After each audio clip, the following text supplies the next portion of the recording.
con los exámenes, ¿qué sería? Un examen como de entrada, ¿no? No por curso, ¿no? Sí, los controles COI, ¿no? Sí, son exámenes de 4 preguntas por curso, Oh, a ya. modo de repaso. Muy bien. Son temas que ya se vieron. A ver, jóvenes, señoritas, vamos con la primera pregunta. Dice en la pregunta número 18, perdón, estoy viendo siglo XVIII, pregunta número 1. Dice, el siglo XVIII es conocido como el periodo de las insurrecciones andinas. Los levantamientos populares, estremecieron el sistema colonial. La historiadora O'Phelan, ya, que es una historiadora especializada en lo que vendría a ser el proceso de independencia y virreinato, sostiene que ocurrieron más de 100 levantamientos armados. Bueno, también lo menciona Pablo Macera. Pablo Macera menciona 150 aproximadamente. Dice, ellos intentaron tomar el poder mediante la fuerza, reemplazar a las autoridades y revivir de esa manera el imperio de los incas.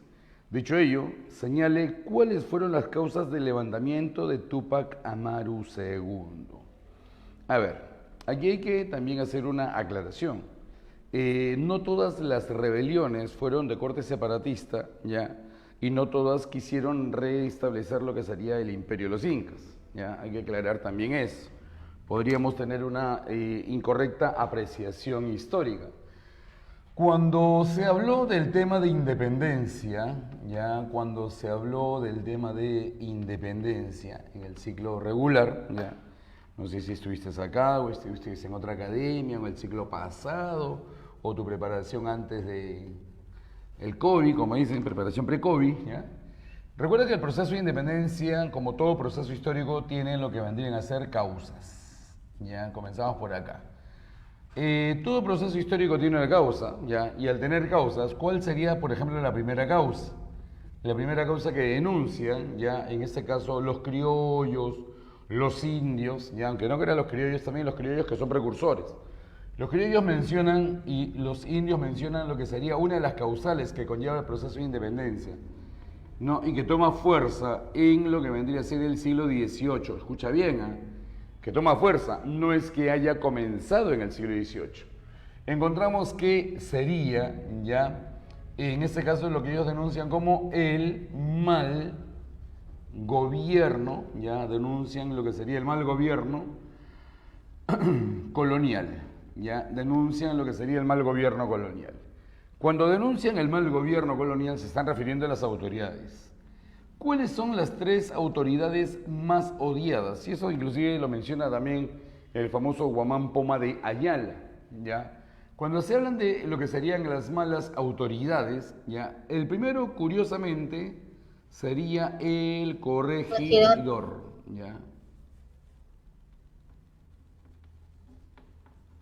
¿Ya? Las intervenciones, por favor, sean para preguntas, ¿sí? Gracias. Entonces, si hablamos de cuáles son las autoridades, ¿ya? Dentro de lo que vendría a ser, en ese caso, uno es el corregidor. Tú lo puedes encontrar en lo que vendría a ser la crónica del señor Guamán Poma de Ayala, ¿no? Una crónica de buen gobierno.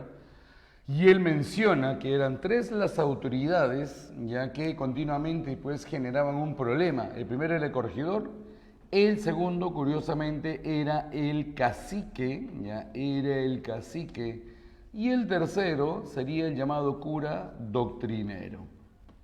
Ya sería el cura doctrinero. Entonces, si hablamos del corregidor, el cacique y el cura doctrinero, pero nosotros tenemos que ponernos a pensar, ¿por qué el corregidor sería una mala autoridad? Porque cuando uno revisa la información, esta entidad fue creada primero de forma experimental por López García de Castro y luego es generalizada por el virrey Toledo.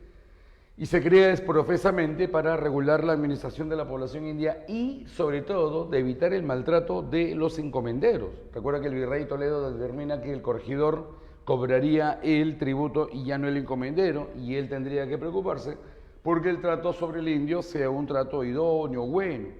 Pero ¿qué fue lo que sucedió? Y es que a partir de lo que sería el siglo XVII, 1610 en adelante, por disposiciones del rey Felipe III se determinó que algunos cargos públicos estarían a la venta. Por ejemplo, el título de corregidor, ya el título de lo que sería pues oidor, miembro de la Real Audiencia, ya. Entonces, ¿qué significa que los cargos hubieran sido puestos a la venta? De que ya no es por una cuestión de mérito, ya si yo tengo las condiciones idóneas o no para ejercer un determinado cargo, sino lo que determina eso sería la cantidad de dinero que yo dispongo, ¿no? Entonces, ¿qué es lo que va a suceder? Pues que cualquiera va a llegar que tenga plata, ¿no? Es como hablar ahora del Congreso, ¿no? Si tú te presentas a cualquier trabajo que no sea el Congreso, te van a pedir mínimo haber terminado lo que sería tu secundaria. Mínimo, mínimo. O sea, yo quiero trabajar, por ejemplo, ya de barrendero, quiero trabajar de lo que vendría a ser recogiendo la basura, o de serenazgo, que de repente para algunos podrían ser los trabajos de repente ¿no? más básicos que uno podría obtener, te piden secundaria terminada, no te piden secundaria media, te piden quinto. Pero curiosamente en el Congreso no te piden eso, ¿no? O sea, no te piden haber terminado secundaria, o sea, yo me puedo haber quedado en primero de primaria, ¿ya? Y eso implica que pudiera ser congresista. Entonces, ¿qué determina ser o no una autoridad? Que la plata que tú tienes, ¿no? Para poder ser congresista es la plata. Nos guste o no, investigues, vas a encontrar lastimosamente eso. Acá sucede exactamente lo mismo, ya, pero de una manera mucho más directa, mucho más cruda, ¿no? Yo puedo comprarme el título de corregidor. ¿Cuál es el dato curioso? Que los que comienzan a comprar los títulos son los que habían heredado lo que eran las encomiendas, ¿no? De sus padres.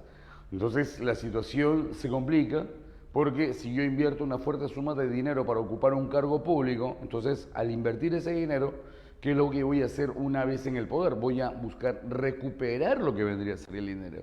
Y ahí es donde se presenta justamente el problema, o sea, cómo voy a recuperar. Y eso conllevó a que el corregidor exija, ¿no? De forma muy fuerte, muy inhumana, lo que sería el pago de lo que sería el tributo y pedía encima más de lo que era.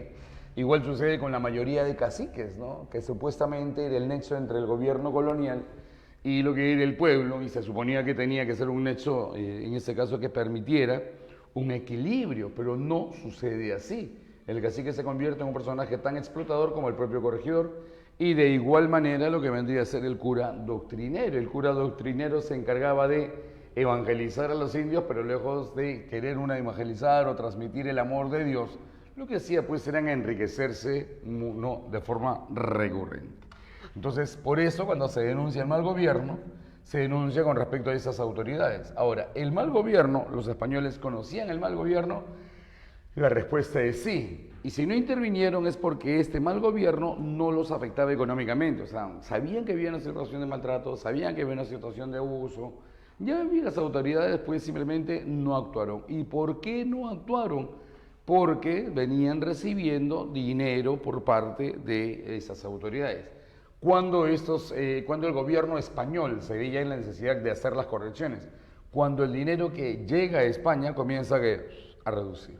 Entonces ahí, ante lo que serían los informes que vienen recibiendo y el hecho de que asumiera el gobierno una nueva casa dinástica que serían los Borbones, deciden aplicar las reformas borbónicas. Y curiosamente, la segunda causa que conlleva el proceso de independencia, ¿ya? Sería la aplicación de las llamadas reformas, ya sería la aplicación de las llamadas reformas la aplicación de las reformas borbónicas, ¿ya? Cuando se habla de lo que sería la aplicación de las reformas borbónicas, fueron un conjunto de medidas que se aplicaron de forma no muy distanciada una de otra, desde lo que vendría a ser el gobierno de Felipe V, Fernando VI y Carlos III. ¿Ya? Pero ¿cuáles fueron las medidas que generaron una mayor molestia entre lo que vendría a ser la población, en este caso indígena y aún criolla? Por ejemplo, sería la creación de un nuevo virreinato, de la creación del virreinato del Río de la Plata. O sea, eso sería la reforma que afecta, vamos a poner por acá, una flechita, sería la reforma, ¿ya? La llamada reforma territorial. ¿Ya? Con la reforma territorial, el virreinato del Perú queda no reducido en tamaño, porque se crean dos nuevos virreinatos. Se crea el virreinato de Nueva Granada, ¿ya? Lo que sería hoy día Colombia, Ecuador, ¿no? Parte de Panamá, ¿ya? Granada, ¿ya? Parte de Guayaquil, que luego el Perú lo recuperó, ¿ya? Nueva Granada, y esto es el año de 1717, ¿ya? Ahí no hubo tanto roche, ¿ya? Perdimos el control del puerto de Guayaquil, así, pero se supo manejar con el puerto del Callao. ¿Dónde fue la mutilación que generó un mayor trauma? Y no solamente territorial, sino económico. Cuando se crea el virreinato del Río de la Plata.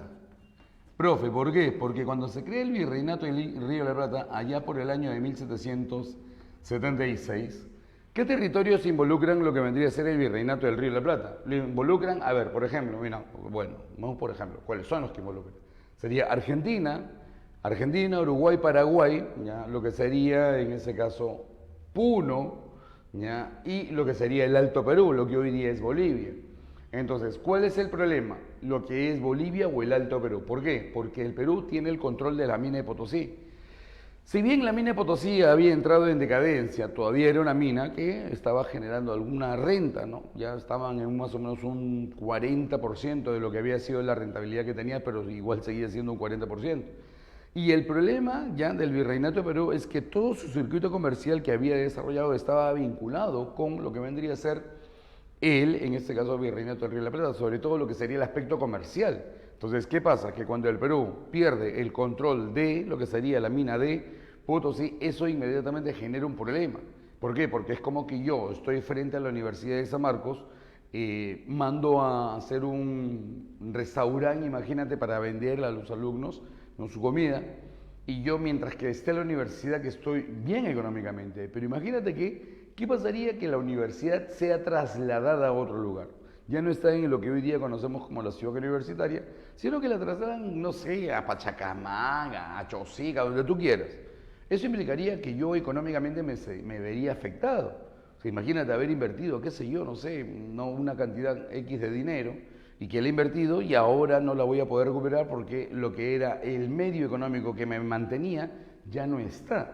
Y eso es lo que sucede con respecto a lo que sería la creación del Virreinato del Río de la Plata. Y eso no es la primera reforma que afecta. Luego tenemos otra reforma que es la reforma ¿qué? La reforma comercial. Y en la reforma comercial hay varias reformas que afectan. Por ejemplo, afecta una reforma comercial, lo que sería pues la legalización de los repartos mercantiles. La legalización, ¿ya? Legalización de los llamados repartos, ¿ya? Los repartos mercantiles.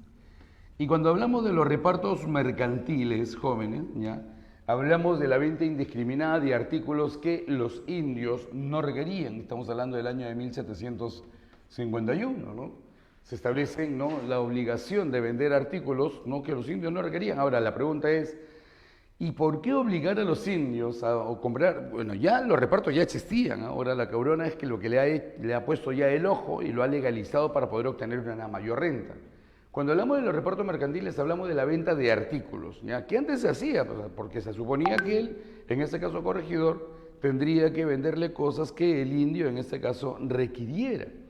El problema es que en más de una oportunidad, ¿no?, entre de repente los artículos que le vendía el corregidor, le vendía cosas que no necesitaba. ¿Dónde se presenta el problema?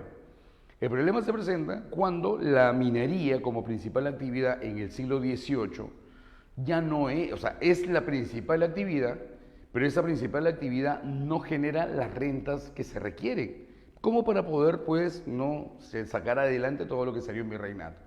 Entonces, ¿qué es lo que se ven obligados a hacer? Buscar otras actividades, otras minas, ¿no? Tienes ahí la mina de Cerro de Pasco, pero la mina de Cerro de Pasco y 144 minas más no llegan a alcanzar el nivel que tenía lo que sería la mina de Potosí. Por eso, tú vas a encontrar que hay un impuesto que es el impuesto aplicado a la minería, llamado el quinto real, y el quinto real lo bajan a la mitad. O sea, por eso se le llama el décimo real, ¿no? O sea, el único impuesto de ese periodo que lo bajan. Entonces, ¿por qué lo bajan? Porque cuando uno quiere buscar estimular un tipo de actividad, en este caso económica, lo que hace es poner los impuestos de una manera mucho más amigable, llamémoslo así, ¿no? Y esos impuestos amigables era el de reducir el quinto real a la mitad. O sea, si yo reduzco 20, estamos hablando de 10. El llamado décimo real. Y el décimo real, jóvenes señoritas, ya, entonces se instala. Entonces, pero el problema es que igual la minería no genera la rentabilidad, se crean los bancos de rescate, hacen un montón de movidas, ¿ya? para estimular, buscan centros mineros, alientan a la gente que se dedique a esa actividad, pero no es ya una actividad rentable. El mercurio también, la mina de Santa Bárbara de mercurio también se ve reducida. O sea, podrías tú encontrar una mina de plata, pero el mercurio tampoco ya era suficiente. Entonces, pucha, la única forma de poder obtener una rentabilidad paralela y que pudiera suplir en parte la falencia de la minería sería el comercio. Si tú revisas cuáles son las principales actividades económicas coloniales, son la minería, el comercio, la industria, pero en España, la industria no me refiero a una máquina de vapor, sino prefiero industria, ellos se refieren a talleres, talleres donde se produce textiles, elementos de cuero, velas, ya, vidrio, ¿sí? Vinos, aceite de oliva, eso le llaman, ¿no? A los talleres donde se fabrica eso, le llaman ellos industria, ¿no? Nosotros sería talleres, ¿no? Entonces el detalle es que la corona quiere que se estimule ese tipo de actividad económica. Entonces, ¿cómo yo puedo estimular el consumo de un artículo? Presionando a que la gente consuma ese artículo.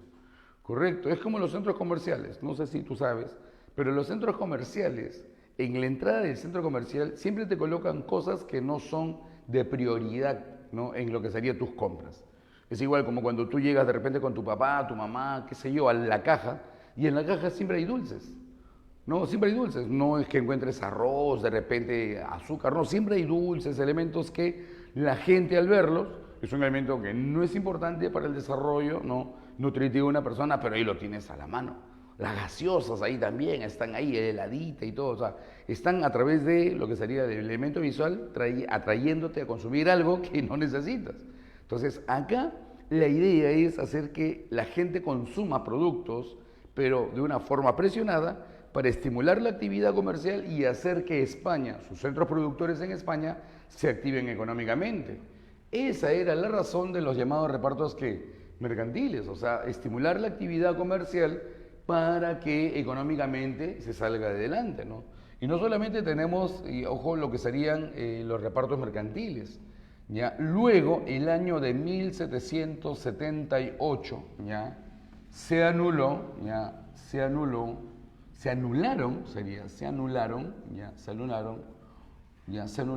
los puertos monopólicos. Los puertos monopólicos. Tú sabes que habían 3 puertos que eran los que gozaban con el monopolio comercial. ¿Cuáles eran los puertos que gozaban con el monopolio comercial? Eran Cádiz en España, Veracruz en México y el puerto del Callao en lo que vendría a ser en este caso el Perú. Entonces, si esos puertos, o sea, por eso se anula el monopolio de puertos, algunos dicen, se anuló el monopolio comercial, no. El monopolio comercial se mantuvo porque nosotros seguíamos teniendo la obligación de comprarle aquí. España, monopolio y el exclusivismo. Lo que se anula es el monopolio de puertos. Los puertos que son perjudicados, ¿no? En este caso sería el puerto de Cádiz, sería el puerto del, en este caso, Callao, ¿no? Y el puerto de Veracruz. Hablemos de pregunta de examen de admisión. ¿El puerto del Callao se ve afectado? Por supuesto que sí. Otra entidad que se ve afectada, los obrajes, que eran centros de producción textil. O sea, mira, ya, primero que la mercadería ya no llega a lo que sería el puerto del Callao, está llegando a otros puertos, porque se aperturan, ¿ya? Anotamos acá que el rey Carlos III, anotamos acá, ¿no? Carlos III, ¿ya? Carlos III, aperturó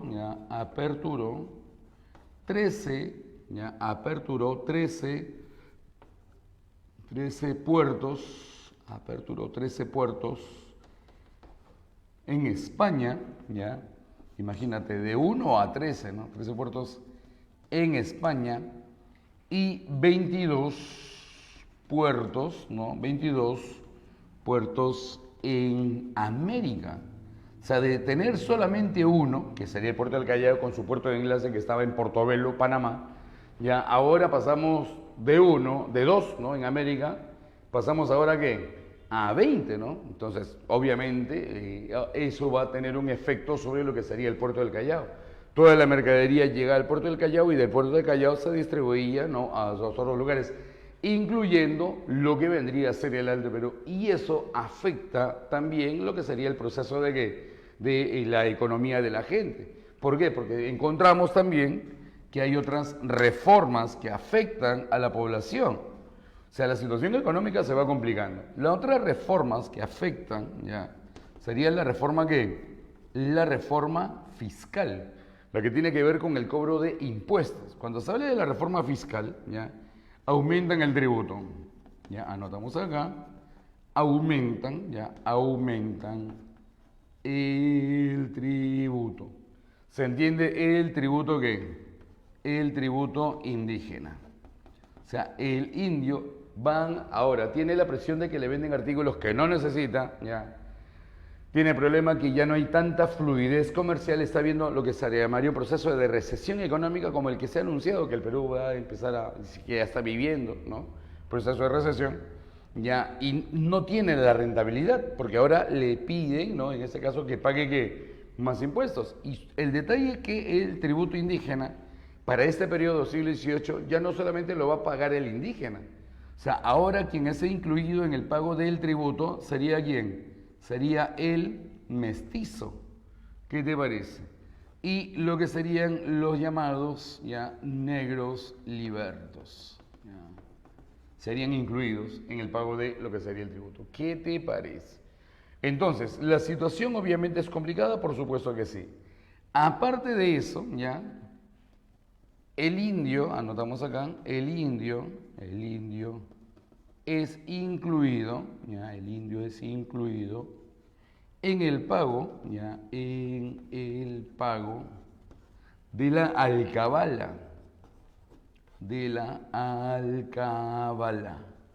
¿Qué cosa es la alcabala? La alcabala es el equivalente al IGB, Impuesto General a las Ventas. El indio no lo pagaba el tributo y con eso ya generaba el resto de impuestos. Pero ahora, como la corona está arrancada de plata, ¿no?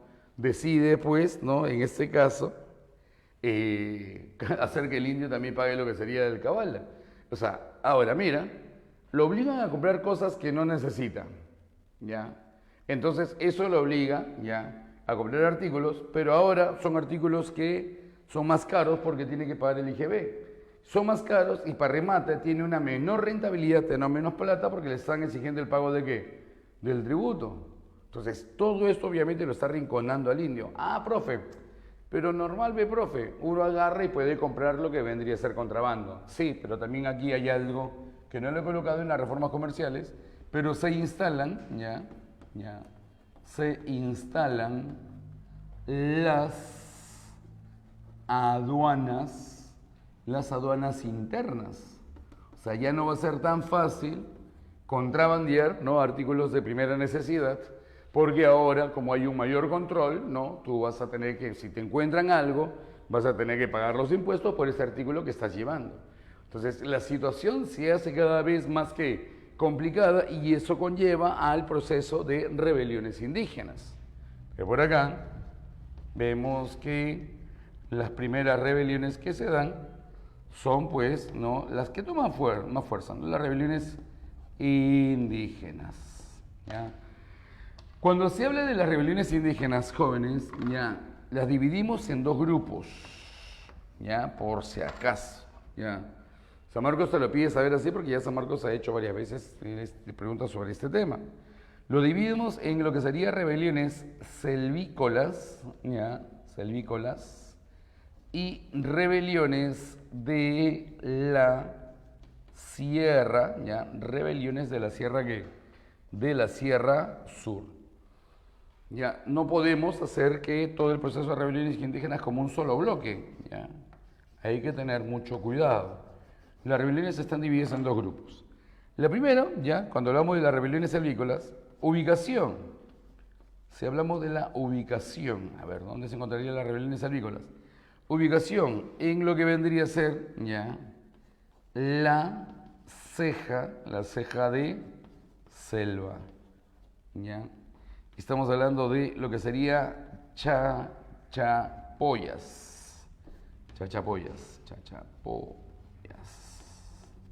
Ya, estamos hablando de la ceja de selva de Junín, Cerro La Sal, ya. En esta zona, ya sabemos quién, en qué ubicación, ceja de selva, Chachapoyas, ceja de selva de Junín.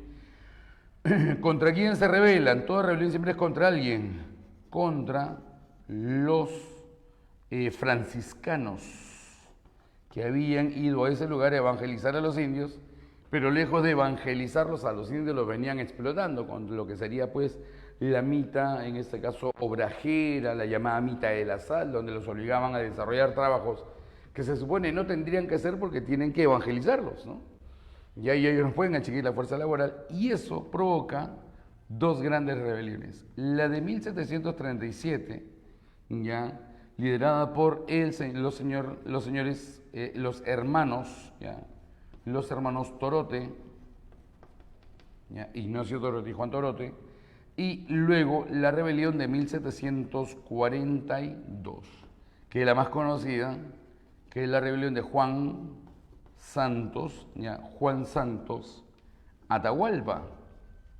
Ya, recuerda que Juan Santos Atahualpa se hizo, ¿no?, presentar como un descendiente de los incas para poder obtener el respaldo y no restablecer en parte lo que sería el Tahuantinsuyo. Entonces, los hermanos Torote fracasan, Juan Santos Atahualpa lleva su rebelión hasta el límite, hasta el año, se cree que duró hasta el año 1753, se cree, no está del todo claro, por eso coloco símbolos de interrogación acá.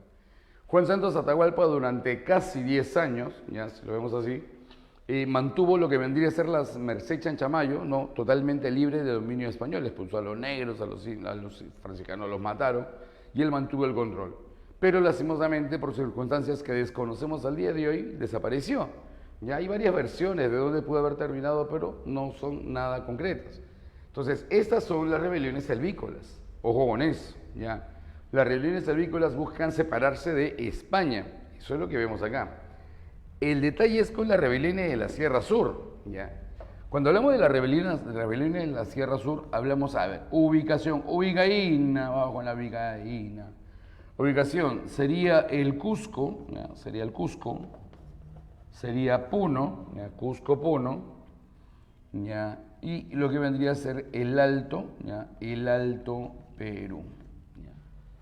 Esta rebelión, ¿contra qué es? ¿Contra qué es? Contra las reformas comerciales. Contra las reformas comerciales. Contra las reformas fiscales, porque se indica, ¿no?, en las preguntas, ¿no?, son principales rebeliones antifiscales, ya pues, ahí las tienes, ¿no? Si te das cuenta, las rebeliones antifiscales no son todas, son principalmente de la Sierra Sur. Las selvícolas tienen que ver con el maltrato de los franciscanos, ojo con eso, y ha sido pregunta de examen de admisión. Las rebeliones selvícolas, si bien se dan dentro del siglo XVIII, se indica de que estas no se dan tanto por la aplicación de la reforma borgoñona, o sea, no afectan, ya, sino que a ellos se ven más afectados por el cobro de ¿qué? De lo que sería la exigencia de fuerza laboral, que no tenían derecho a exigirla, lo que vendrían a hacer en este caso los franciscanos. Sí, en las rebeliones de la Sierra Sur, sí, ahí sí vemos una situación de el aumento en el cobro de lo que sería el tributo, ¿no? Ya el establecimiento de las reformas, en este caso no solamente fiscales, comerciales, también se ven afectados por la reforma por la reforma territorial, ¿ya? ¿Por qué? Porque se pierde el control de la zona del Río de la Plata y eso los afecta económicamente. Entonces, ¿quiénes son los que se rebelan? Bueno, el año de 1780 fue más movido que Magraca y Bruja en esa época, 1780. Vieron tres elementos históricos importantes. Tenemos la llamada conspiración de los plateros, ¿ya? Conspiración de los plateros, que es la rebelión que se da liderada por el señor Bernardo Tamboguazzo, ¿ya? Bernardo Tamboguazzo,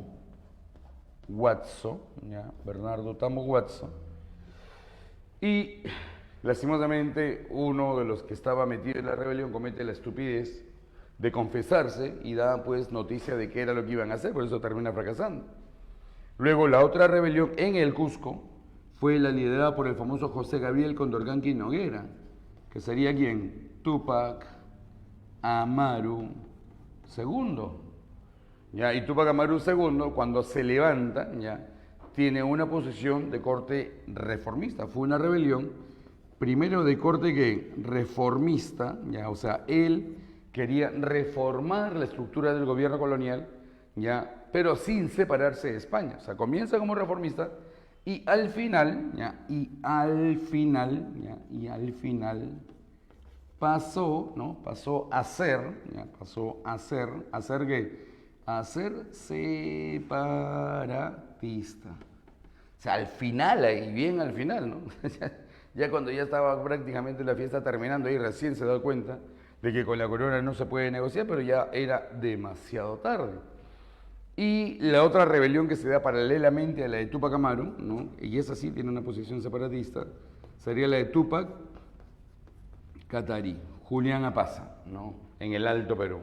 Que justamente cuando muere Túpac Amaru II, Diego y Cristóbal Túpac Amaru continúan con la rebelión y es ahí cuando se une Túpac Katari, ¿ya? Eso es lo que encontramos cuando se habla de las rebeliones indígenas. Entonces, si observamos las preguntas, ya si observamos lo que vendrían a ser las preguntas,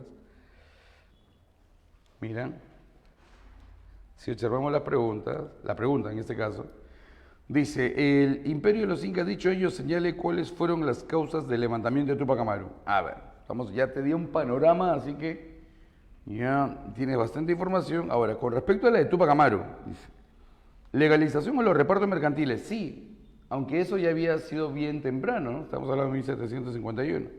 Ya, eso sí va. Establecimiento de la mita de la sal. Ya, la mita de la sal tiene que ver con las rebeliones de la selva. Ya, se establece la mita de la sal y la mita obrajera, ¿no? Donde los indios shipibos, ayanín, caspiros, canibos eran obligados a trabajar en esa forma de trabajo. Tú sabes que habían 4 tipos de mitas, ¿no? La mita minera, la mita obrajera, la mita de plaza y la mita de tambo. O sea, mita minera, obrajera, la de plaza y de tambo. No hay mita de la sal. O sea, con la mita obrajera no hay roches, ¿no? Ya. Pero sí con lo que sería la mita de la sal. No estaban ellos obligados a desarrollar ese tipo de trabajo. Aparte de que esa zona recién estaba siendo evangelizada. Y al ser recién evangelizada, ¿qué es lo que nosotros encontramos? Al ser recién evangelizada,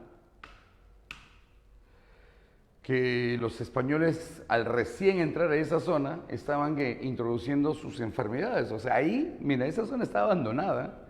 En esa época recién es que comienza a llegar la gripe y la viruela y también eso generó una tremenda molestia entre la población indígena. ¿Ya? Entonces, 2 Nova, las reformas fiscales implementadas por Carlos III. ¿Cuáles son las reformas fiscales? El elemento fiscal requiere lo que sería el aumento en impuestos. Y eso lo mencioné en este caso acá, ¿ya? Cuando hablamos de que las reformas, en este caso, ¿qué reformas son las que se ven afectados? Tenemos la reforma territorial, la reforma fiscal, se aumentan el tributo, ¿no? El indio es incluido. Entonces, eso sí va. La pérdida del mercado del Alto Perú, sí, eso es una reforma que recuerda comercial, ¿ya? El cobro del tributo a la nobleza indígena, no, el cobro del tributo no se da a la nobleza indígena. Ahí sí no va. ¿Cuál sería entonces la clave? Alcanzó vacante, ¿no? Muy bien, borro la pizarra, ¿sí? Para poder hacer la siguiente preguntiña.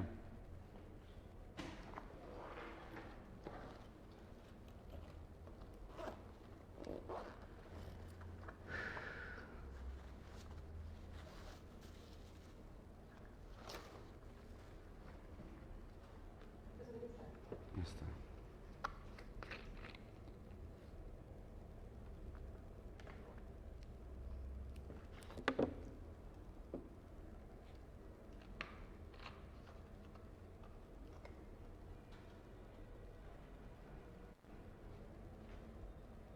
Profesor, Dígame, señorita. ¿me podría decir cuáles son las fijas de historia del Perú que te podrían venir? ¿Qué dijo?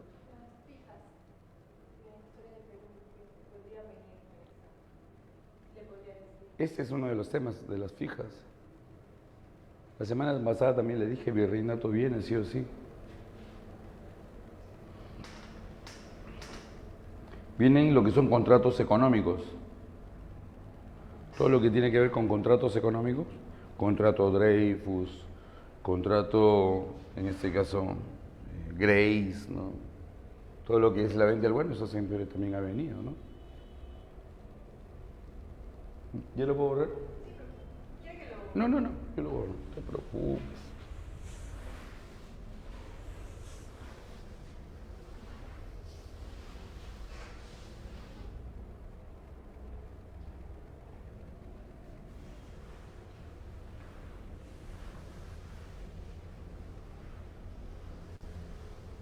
Profe, ¿y las culturas también vienen? ¿O pocas veces? ¿Qué dijo? Claro que vienen. Las culturas que más han estado evaluando son Chavín, Moche, Nazca, Chavín, Moche, Nazca, Tiahuanaco, Chincha. Incas también vienen, ¿no? La idea, yo como les he dicho desde todo el ciclo, es que repasen todos los temas, ¿no? Así tienes un mayor panorama. Ahora, yo te puedo decir, viene Inca, y no viene Inca, me vas a querer partir en cuatro, ¿no? Me vas a mandar a los chamos, ¿sabes? ¿Ah? A los chamos en moto, o a los, ¿cómo es? Los de esta zona, ¿no? Eso, hay temas que son más recurrentes, pero eso no significa que otros temas no puedan ser incluidos en el examen, ¿no? En San Marcos están con la idea de que van a levantar el nivel.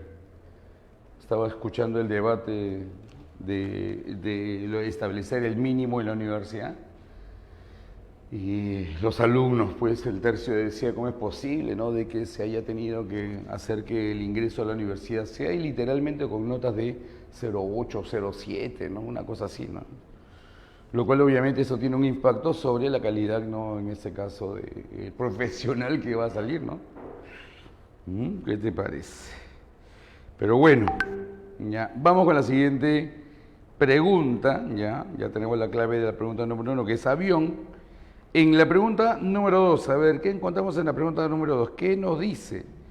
Por ello, dice, no extenderá vuestra excelencia bajo su apacible y suave gobierno las lágrimas, el disgusto y desconsuelo, que el pueblo es un resorte, que forzado más allá de lo que sufre su elasticidad, revienta, destrozando la mano imprudente que lo oprime y sujeta. Sabe vuestra excelencia que la primera obligación del buen gobernador es hacer amable a la autoridad del príncipe a quien representa. José Baquijo N. Carrillo, elogio al virrey Agustín de Jauregui. Dice, el texto anterior nos permite comprender, dice, el papel jugado, dice, por los llamados precursores reformistas en el futuro proceso de la independencia, el cual consistió en, aquí tenemos la otra fase del proceso de independencia, cuando se habla de los precursores, ¿ya? Cuando se habla de los precursores. Por si acaso, jóvenes, señoritas, no es lo mismo un precursor que un prócer, ¿ya? El prócer, por ejemplo, Túpac Amaru sería un prócer de la independencia. ¿Por qué, profe? Porque él no se quedó en la palabra, se fue a la acción. Juan Santos Atahualpa no sería en ese caso, precursor, sería en ese caso un prócer. O sea, el prócer es el que empuña las armas y se levanta, ¿ya?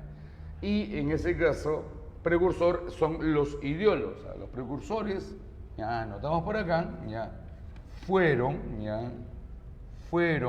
los ideólogos. Fueron los ideólogos. ¿Ya? Ideólogos. Y cuando hablamos de los ideólogos, y también tiene aquí un detalle, los ideólogos algunos eran ideólogos por, no, en este caso, el cambio radical,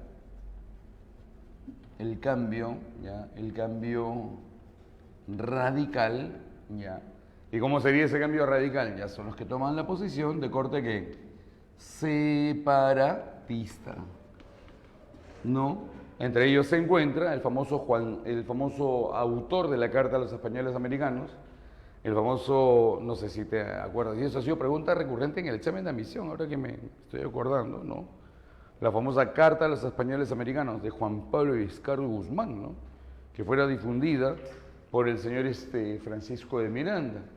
¿Ya? Ellos, por ejemplo, tenían una posición de corte separatista, decían que la única forma de solucionar el mal gobierno, la única forma sería solamente separándonos de España. O sea, fueron los ideólogos por el cambio radical y hay otros, ya, que fueron ideólogos por en ese caso, por el reformismo. Ya, por el reformismo. O sea, pero un reformismo, ya, en ese caso que no era separatista, un reformismo. O sea, no son separatistas, no separatistas, no separatistas. ¿Qué es lo que dicen los no separatistas?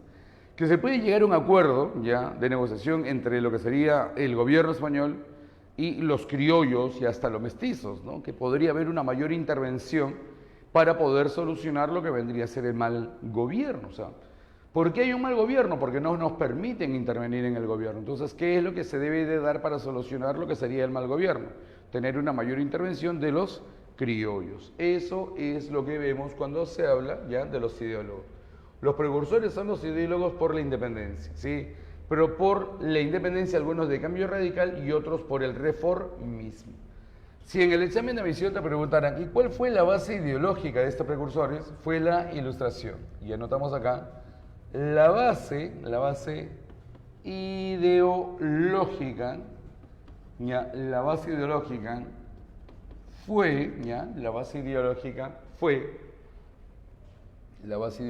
fue, en ese caso, la Ilustración. ¿Ya? La Ilustración. Pero recuerda, ya, también que la Ilustración tiene dos caras, ¿no? Ya. La Ilustración tiene dos caras. Una cara de la Ilustración, ¿no? Te pide desarrollar el conocimiento humano. ¿Ya? Habla una cara de la Ilustración, habla sobre el desarrollo, ¿no? El desarrollo del conocimiento, humano, ¿ya? El desarrollo del conocimiento humano. O sea, si yo quiero ser un ilustrado, mientras más lea, mayor capacidad de análisis tendré y mejor, ¿no? En este caso, mejor conocimiento, mejores habilidades para poder entender el mundo que me rodea y encontrar pues las soluciones a los problemas que éste tenga. Ya, esta ilustración es la que está permitida. O sea, yo puedo tener libros ilustrados que hablen de ciencia. Por eso en el siglo XVIII aumentan las expediciones científicas, como la de Humboldt, por ejemplo, ¿no? Ya, y así hay otras expediciones científicas que se dieron en aquella época. Y entonces esto sí está permitido. O sea, esta ilustración que me habla sobre el desarrollo del conocimiento está permitida. Pero resulta que la ilustración tiene otra cara. La ilustración que critica, ¿ya? La ilustración que critica, ¿qué cosa? Que critica el gobierno, ¿ya? La ilustración que critica el gobierno, ¿qué? Que critica el gobierno absoluto. Ojo con eso. La ilustración que critica lo que vendría a ser el gobierno absoluto. Cuando hablamos de la ilustración que critica el gobierno absoluto, obviamente estaban en contra de que el poder recayera en una sola persona. Ellos proponen que la estructura de gobierno sea la de una monarquía constitucional. Y no solamente critica el gobierno, sino que también critica la organización, ¿ya? Critica la organización. ¿Qué organización? Critica la organización social, ¿no? De por qué, por ejemplo, ¿no? Los blancos o unas determinadas familias tienen que tener el derecho al gobierno. ¿Por qué el gobierno no lo tienen otras personas? ¿Por qué se tiene que limitar a un grupo de qué? De personas concretamente, ¿no? Entonces eso genera molestia. ¿Por qué un grupo solamente puede tener lo que vendría a ser, ya en ese caso, el poder? ¿Por qué los negros son, en este caso, privados de su libertad? El detalle es que esta ilustración está prohibida. La de acá sí, la de acá no. Entonces, por eso cuando uno dice, ¿no? Y la ilustración estaba prohibida, pero de repente lees, ¿no? Que el rey Carlos III se le conoce como el déspota ilustrado. Entonces uno dice, oye, pero total, ¿no que estaba prohibida? No, lo que está prohibido es esto. Lo de arriba sí, está permitido.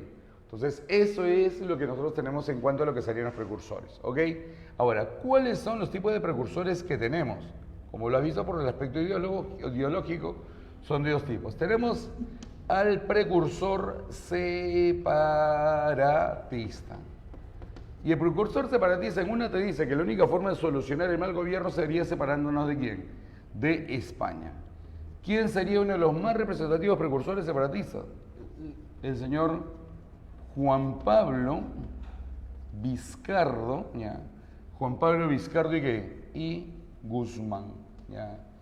Y Juan Pablo Vizcardo Guzmán, ¿ya?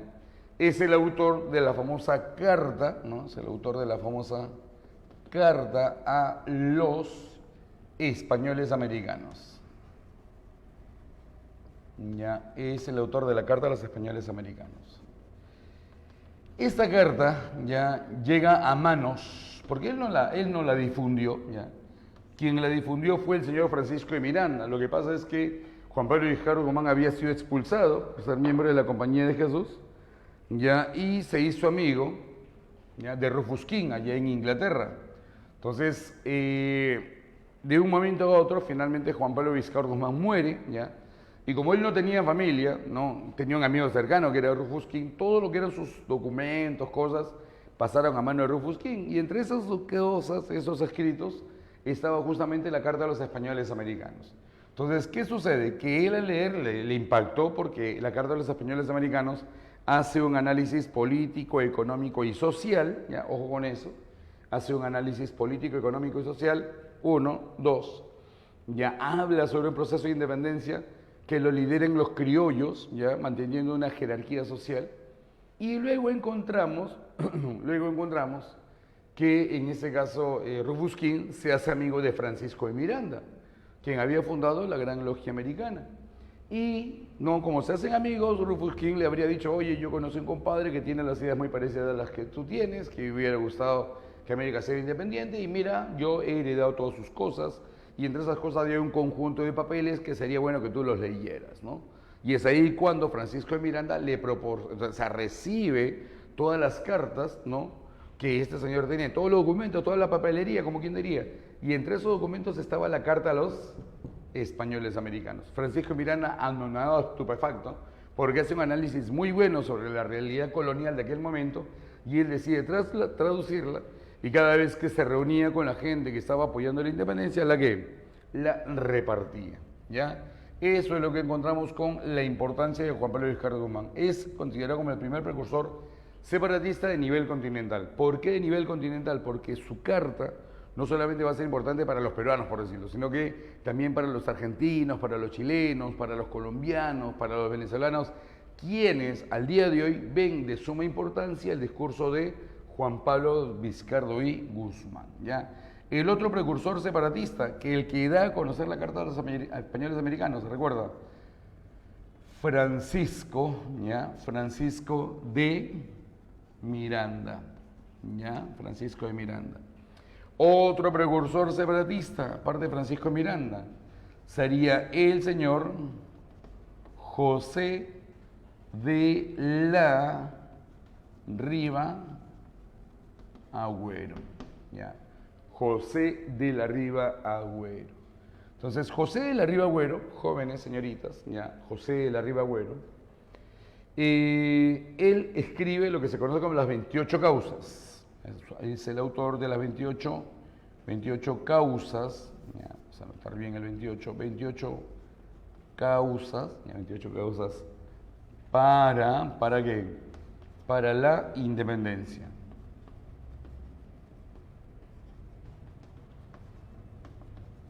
Ya, 28 causas para la independencia. Profe, ¿cómo que 28 causas para la independencia? O sea, 28 razones por las cuales, ¿no?, debemos de separarnos de España, ¿ya? Tú sabes la clásica, ¿no? Siempre hay gente que es testaruda, ¿no? Es como cuando hay gente que está teniendo una relación donde la persona la trata mal o lo tratan mal, ¿no? Entonces, yo he tenido conversaciones así con algunos amigos y amigas, sobre todo con una amiga. Y yo le dije, mira, mi querida amiga, no debes de estar con él por esto. De seguro vas a quedar embarazada, Chaki, por lo que me dices, hasta que te va a dejar. No, que yo lo quiero, que por aquí. Yo podría decir que le di 28 razones por las cuales no debería estar con esa persona. Si hacemos una comparación. Pero ella testaruda decidió quedarse con el pata. ¿Qué pasó? Bueno, lo que yo le dije, ¿no? Terminó lastimosamente embarazada. Y el pata la choteó, pues, ¿no? La choteó. Es una cosa así fea, pues, ¿no? ¿Quién quiere tener una relación con él, una persona que luego lo chotea encima con una tremenda responsabilidad de un niño, ¿no? En este caso. Acá es igual. O sea, Riva Agüero dijo, son 28 razones por las cuales la corona no va a cambiar. O sea, la corona, si hubiera querido cambiar, ya hace rato lo hubiera hecho. No lo va a hacer. ¿Por qué? Porque la estructura de ellos es mantener siempre las colonias totalmente subordinadas para ellos sacar el mayor provecho. Punto. No hay otra forma, ¿ya? Pero la gente, no, viva el rey, ya vete al cuerno, pues, no, ya está. Esos son los llamados precursores, en este caso separatistas. Pero recuerda que hay otro tipo de precursor, ¿ya? Que es el precursor, ¿ya? De corte que reformista. Cuando se habla del precursor reformista, el precursor reformista cree que podemos llegar a un punto intermedio en la negociación. ¿Quiénes son aquellos que creen que la corona sí nos podría escuchar? Es el famoso Toribio Rodríguez, ¿no? Toribio Rodríguez ¿de qué? De Mendoza. ¿Ya? Toribio Rodríguez de Mendoza. Sí, este señor, recuerdan, ya fue rector del Real Convictorio de San Carlos. Fue rector del Real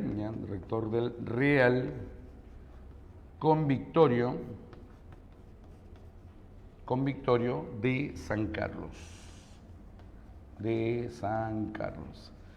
Recuerda que el Real Convictorio de San Carlos se crea como consecuencia de la reorganización, y en este caso educativa, implementada tras la expulsión de la llamada Compañía de Jesús, ¿no? Cuando expulsan a la Compañía de Jesús, los colegios jesuitas obviamente se quedan sin profes, y es ahí cuando se ve la necesidad de juntar a esos colegios e instalar un colegio que agrupa todo eso. Y entonces, producto de eso se crea el Real Convictorio de San Carlos. ¿Cuál es el detalle? Que en el Real Convictorio de San Carlos, ya Toribio Rodríguez de Mendoza permitió la difusión de las ideas ilustradas, ¿no? Que cuando las ideas ilustradas se van difundiendo, pero ¿qué ideas ilustradas? Porque ya sabes que la ilustración tiene dos caras. Obviamente la que critica lo que sería el gobierno absoluto. Esa ilustración comienza a simpatizar, ¿ya? Y ellos dicen, bueno, el gobierno que debería de tener lo que sería el virreinato de Perú sería el de una reforma, en este caso una monarquía, ¿no? Pero una monarquía ¿de qué tipo? Una monarquía no absoluta, sino una monarquía de corte constitucional, donde el rey reine, pero no gobierne. O sea, ellos tienen una propuesta, no totalmente separatista. Esa es la posición de Toribio Rodríguez de Mendoza. Luego tenemos a otro personaje que también tomaría la posición de corte reformista.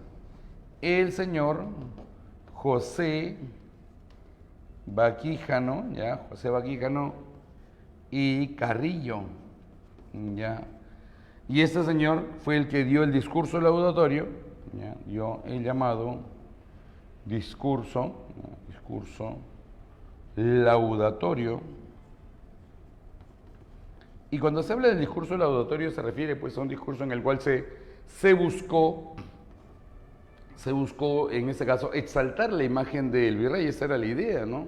Ya, cuando le dan el discurso en San Marcos era exaltar la figura, pero no exalta la figura, termina diciendo lo que acabamos de leer hace un ratito, criticando de forma no directa la forma como el virrey Agustín de Jauregui y el visitador José Antonio de Areche habían terminado con la vida y la rebelión de Túpac Amaru II, que él había tenido una posición principalmente de corte reformista, ¿no? Más aún, por eso, ya luego también José Baquijano y Carrillo se ganó un problema. O sea, cuando él dio el discurso, y obviamente las autoridades coloniales se molestaron, ¿ya? Las autoridades coloniales comenzaron a atar cabos. ¿Por qué, profe? Porque las autoridades coloniales se enteran de que Túpac Amaru II había dado un bando de libertad a los esclavos. Había dicho que todos aquellos, ¿no? Las personas negras eran libres. Ya, bacán. Pero cuando uno empieza a revisar la estructura social colonial, resulta que los negritos y los indios no se pasan, ¿ya? No se pasan, ¿ya? La estructura colonial estableció la jerarquía de tal manera que los grupos difícilmente se sentirían identificados unos con otros. Entonces, ¿cuál es el problema? Que los indios, como no se pasan, y menos los caciques, una cosa así, ¿no? Túpac Amaru cuando se rebela, Túpac Amaru dice, todos somos iguales, vamos a desarrollar una rebelión integrando lo que vendrían a ser indios, negros, no en este caso criollos, peninsulares. O sea, él quería hacer una rebelión integral para exigir una reforma estructural de gobierno, pero sin separarnos de España. Entonces, cuando ya termina toda la rebelión, ya mataron a todos los que tenían que matar, ya, los españoles con el visitador Areche, ¿no? Y el virrey se sentaron después de este discurso y dijeron, a ver, ¿por qué Túpac Amaru tuvo que sacar cara por los negros? Si los negros y los indios no se llevan. O sea, ¿desde cuándo acá un indio habla de que todos son iguales? Los únicos que hablan de eso, que de igualdad, son ilustrados. O sea, pero Túpac Amaru es un indio y en el colegio de caciques no se enseña nada que tenga que ver con la ilustración. Y la ilustración es un elemento que recién estaba llegando.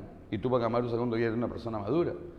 Entonces, ¿de dónde sacó eso Túpac Amaru? No llegó esas ideas de la nada de que todos somos iguales. Y es ahí cuando las autoridades coloniales empezaron a buscar con quién Túpac Amaru ha tenido contacto. Porque si nosotros ubicamos con quién ha tenido contacto, esas personas con quien ha tenido contacto son los que le han transmitido las ideas, en este caso ilustradas. Y resulta que Túpac Amaru en no una, sino varias oportunidades había venido hasta acá, Lima, para hacer las denuncias contra los corregidores allá en el Cusco, el corregidor de Tinta sobre todo. Y resulta que el abogado que le llevaba lo que eran las demandas y todo era nada menos que José Baquijano y Carrillo. Y recuerda que José Baquijano y Carrillo se reunía con otros criollos, ¿no?, que tomaban lo que serían las ideas ilustradas de crítica hacia lo que sería el gobierno colonial.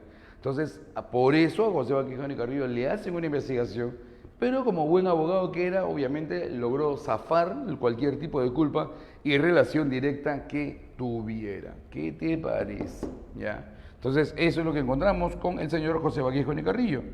Otro precursor reformista fue el gran amigo de José Baquijano y Carrillo, el señor Hipólito, ¿no? ¿Hipólito qué? Hipólito Unanue. Y recuerda que Hipólito Unanue se reunió con la gente de lo que sería la Escuela de Medicina. O sea, presentó un elemento de corte conspirativo, ¿no? ¿Ya? Entonces aquí tenemos que se reunió con la gente de la Escuela de Medicina. Escuela de Medicina. Para aquellos que dicen que no, ¿para qué voy a aprender historia? Eso no sirve para nada. Y yo le voy a estar hablando a mi paciente de, no, mira, aquí que encontramos un grupo de médicos preocupados no solamente por los pacientes, sino por la realidad del país. A tal nivel que se reunían sabiendo que su propia vida corría peligro, porque no era, o sea, tú no podías discutir sobre la forma de gobierno, bien o mal que la corona tuviera, porque no hay libertad de qué, de pensamiento, ya, por si acaso. Ahora, estos señores participan en lo que vendría a ser participan en reuniones, ya, que se definen como centros conspirativos. O sea, aquí entramos ya no solamente los precursores de corte separatista o reformista, sino los lugares donde se reunían para discutir los problemas. Entonces acá tenemos los llamados centros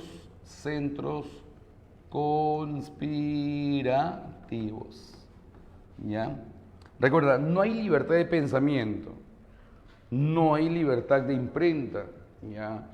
Entonces, si no hay libertad de pensamiento, yo no puedo expresar públicamente lo que siento sobre el gobierno, lo que siento, por ejemplo, sobre la presidenta Dina Boluarte. Yo no lo puedo decir. Si no hubiera libertad de qué, si no hubiera libertad de pensar, aunque ahora esa libertad también es relativa, ¿no? Porque no sé si tú tienes Facebook, ¿ya? Pero a veces cuando se publica algo en el Facebook y a la gente no le gusta, o por ejemplo, ¿ya? No lo he visto, pero yo recuerdo, al menos con lo que está sucediendo con Israel, ¿ya? Pero yo recuerdo que cuando Ucrania es invadida, no, bueno, los rusos invaden Ucrania, ¿ya? En Facebook todo el mundo empezó así a favor de Ucrania y todo, ¿no? Y había gente que decía, sí, que maten más rusos por la invasión. Y cuando uno dice matar, ya, o sea, yo, ¿sabes qué? Está bien. Ponen un video donde hay un tanque ruso que los rusos los han hecho papilla, ¿ya? Y yo de repente pongo un comentario, está bien, así se grania, Ucrania, viva libertad, no para la Ucrania y todo el rollo. No me va a decir absolutamente nada Facebook, correcto, no va a decir absolutamente nada. Pero si yo veo un video donde los rusos están que los revientan a los ucranianos, ¿ya? Que hay un montón de videos bien feos, por el caso, sobre eso, y yo pongo, sí, rusos, así se gana, métale más bala, ¿no? Inmediatamente va a salir un mensaje en el Face que me va a decir, usted está yendo en contra de la armonía y por lo tanto a la siguiente que lo haga, me bajan la cuenta. ¿Por qué? Entonces uno dice, pero con uno no, con otro sí. Entonces, la libertad de pensamiento ahora es relativa. La que te puede aguantar todo creo que es TikTok, ¿no? Ahí aguantan cualquier tipo de cosas, ¿no? Pero no tenemos una libertad que sea totalmente libertad, ¿ya? Entonces, lo que nosotros encontramos acá es que así lo que yo quiera expresar, si algo bueno, porque el gobierno está mal, ya no lo puedo hacer. Entonces, ¿qué fue lo que provocó eso? Que la gente se reuniera, como diríamos ahora, caleta nomás, ¿no? Y discutieran los problemas, ¿no?, del gobierno y cuáles podrían ser las posibles soluciones. Uno de los principales centros conspirativos, ya lo anoté por acá, sería el Real Convictorio, ¿no? El Real Convictorio de qué? El Real Convictorio de San Carlos, ¿ya? El Real Convictorio de San Carlos. Otro centro conspirativo sería la Sociedad Filarmónica, ¿ya?, con José Rossi, que era un precursor de corte reformista. En la Sociedad Filarmónica, por ejemplo, participó José Baquijano y Carrillo Hipólito Unanue, pero por alguna razón que nosotros no conocemos, se separa José Baquijano y Hipólito y deciden ellos formar su propia sociedad y forman la sociedad Amantes, ¿ya?, Amantes del País, ¿ya? Y cuando forman la sociedad Amante del País, la sociedad Amante del País tiene un órgano de expresión. Su órgano de expresión fue el Mercurio, ¿ya? Fue el Mercurio ¿qué? El Mercurio peruano, ¿ya? Fue el Mercurio peruano. El Mercurio peruano, por si acaso, se publicó entre lo que vendría a ser el año de 1591 al 95. 1700, del 91 al 95, ¿ya? ¿Y qué era lo que buscaba el Mercurio peruano? El Mercurio peruano buscó impulsar, ¿ya?, lo que sería el sentimiento de identificación para con lo que sería el Perú, ¿no? Que te identifiques con el Perú, ¿ya? Eso era lo que buscaba, en este caso, el Mercurio peruano, ¿ya? Y más aún, San Marcos hizo una pregunta bien rebuscada, ¿no? Planteó la pregunta de cuál había sido el primer título publicado en el Mercurio peruano, ¿ya? El Mercurio peruano es podríamos decir, una especie de revista, ¿no?, donde se publican varios tipos de artículos. Y San Marcos preguntó, ¿y cuál fue el título del primer artículo que se publicó en el Mercurio peruano? ¡Hala!, ¿no? Y resulta que el primer título es Idea General del Perú. Anótalo por si San Marcos repite la pregunta, ¿no? El primer título fue Idea General del Perú. Profe, ¿y por qué Idea General del Perú? En aquella época, la educación colonial nos dice que España es mejor que todo. Que España todo es bueno, ¿ya? Todo lo que venga de España es bueno, todo lo de España es bueno, y España siempre es más que todas las colonias. Entonces, ¿qué es lo que hacen estos señores? Hacen una comparación entre España y el Perú, y en América, ¿no? Pero principalmente con el Perú. Y ponen, pues, ¿no?, los elementos que el Perú tiene y que España no tiene. Entonces, España termina siendo, pues, una chancleta, ¿no?, en comparación con lo que tendría el Perú, ¿no? El Perú tiene muchísimos más recursos. Entonces, aquí, ¿qué era lo que ellos estaban buscando? Generar que la gente se identificara con el Perú, porque nadie ama lo que no conoce. Ojo con eso. O sea, ¿yo cómo puedo decir que puedo estar a favor de si no conozco de? ¿Ya? Entonces, la idea que ellos buscaban era generar el sentimiento de identificación de patria, ¿ya? Por eso se menciona mucho el Mercurio peruano. ¿Ya? ¿Qué más? Aparte de la Sociedad Amante del País, tenemos en este caso el Oratorio de San Felipe, el Oratorio, ¿ya?, el Oratorio de San Felipe, ¿ya? Aquí se reunían los abogados, ¿ya?, con el señor Riva Agüero. Recuerda, Riva Agüero fue el autor de las 28 causas. El Oratorio de San Felipe. La otra también, recuerda, la Escuela de Medicina en San Fernando, ¿no? La Escuela de Medicina, ¿no?, la Escuela de Medicina de San Fernando. La Escuela de Medicina de San Fernando. ¿Ya está? Estos son los principales centros conspirativos. Entonces, ya teniendo un poco más de teoría, con la que tú ya tienes, ¿no? Entonces, en tu cabecita, vamos viendo acá. ¿Qué me dice la pregunta? Dice, El texto anterior, dice el texto anterior, nos permite comprender el papel jugado por los llamados precursores reformistas en el futuro proceso de independencia, el cual consistió en, dice, difundir las ideas liberales contrarias al sistema monárquico español, ¿ya? Pero recuerda que son reformistas. Justificar ideológicamente la separación del Perú del Imperio Hispano. Cuestionar los fundamentos del poder de la corona y la iglesia. Sí cuestionaban, ¿ya? Pero no tan radicales como los separatistas. ¿Ya? Realizar la primera crítica abierta al sistema virreinal señalando sus errores. Impulsar la reforma de la educación, el amor por la ciencia y por las artes. Aquí, ¿cuál sería tu clave correcta? Sería dedo.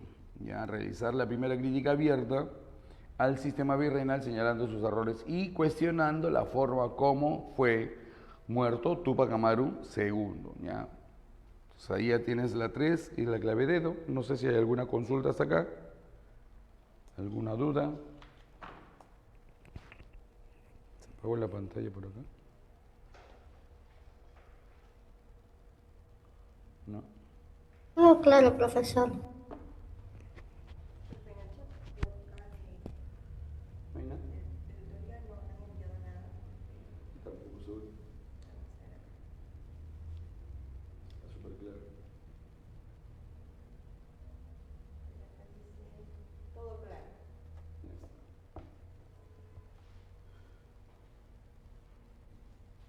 Frío, calor. ¿Cómo es esto? No, pero además con los extractores estamos bien.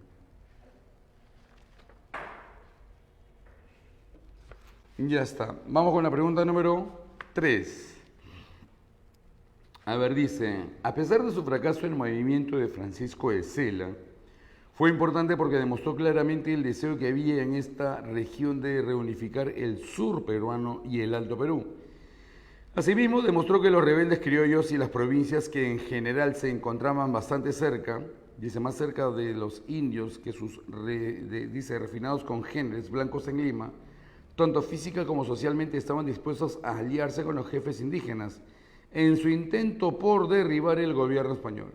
Uno de los aliados más cercanos a Sela fue el cacique indio, ¿no?, Toribio de Ará, cuyo hijo, José Ará, dice, dirigió el ataque a las barracas de Tacna el 20 de junio. Los seguidores indios de ese último se codieron luego con los blancos y mestizos de la ciudad el 23 de junio.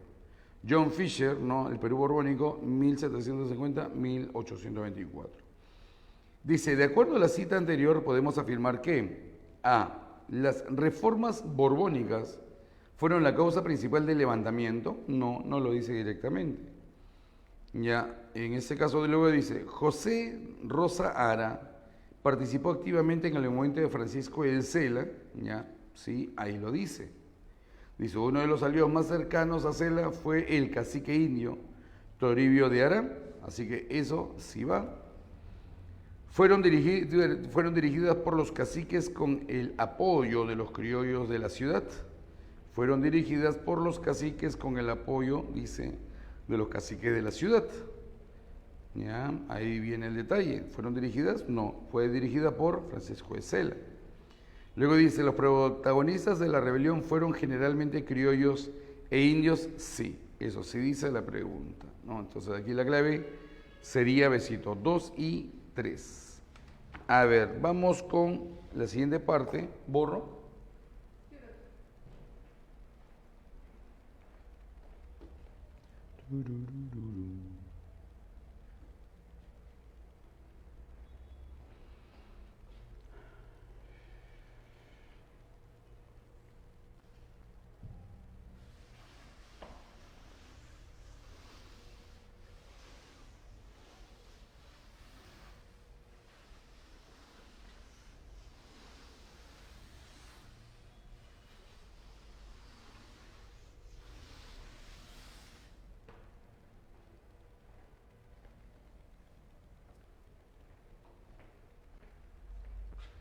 A ver, vamos con el siguiente punto, ya, que San Marcos lo pide.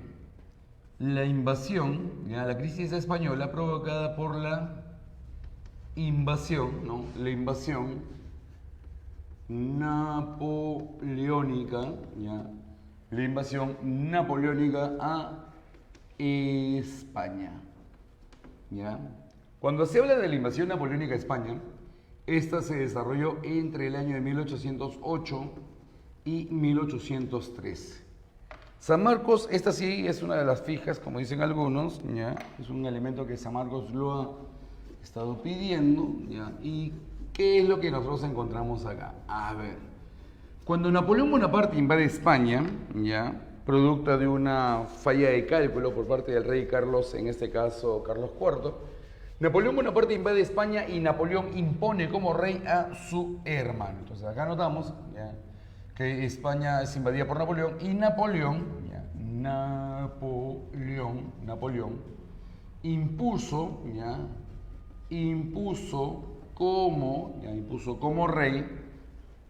como rey a José, ¿ya? A José I, que es su hermano. Puso como rey de España a José I. Cuando José I es impuesto como rey, ¿ya? Los españoles declaran el pactismo, ¿ya? Declaran el pactismo. Acá, los españoles, ¿ya? Apelaron al pactismo. ¿Qué carijos es el pactismo? El pactismo dice que si yo me declaro sin rey, el rey no está porque ellos no quieren a José I, ellos quieren a Fernando VII, ¿ya? Entonces, como ellos no tienen un rey en ese momento porque no reconocen a José I, entonces el pactismo dice que, ¿ya? José I, ¿ya? Como no lo declaran sin rey y el rey que tienen ellos está preso, que es en este caso Fernando VII, ellos tienen el derecho de gobernarse. Oído con eso, ellos tienen el derecho a gobernarse. Y por eso se instalan lo que se conoce como las juntas de gobierno, ¿ya? Entonces se da el pactismo, yo tengo derecho a gobernarme y se instala la junta de gobierno. Y se instala lo que se conoce como la Junta Central de Gobierno.